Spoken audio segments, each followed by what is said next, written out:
কেমন আছো? শরীরটা ভালো? এই তো ভাই ভালো আছি। তুই ভালো আছস? হ্যাঁ আলহামদুলিল্লাহ। এখন তো আর কোনো সমস্যা হইতেছে না নাকি? না, কোনো সমস্যা নাই। যাক, শুনে ভাল লাগলো।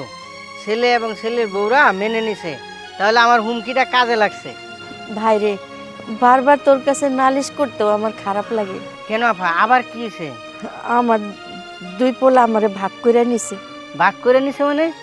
আমার একটু কত বিষয়টা। সপ্তাহে 7 দিন, একদিন বড় পোলা খাওয়াইবো, একদিন ছোট পোলা খাওয়াইবো।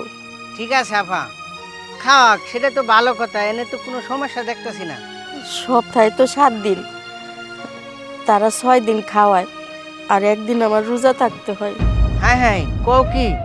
তাহলে সেহরি এবং ইফতারি কি ঠিকঠাক মতো দেয় তোমারে? না রে ভাই, পানি খায় রোজা রাখি, আবার পানি খায় রোজা ভাঙ্গি। তোমার ছেলের বউ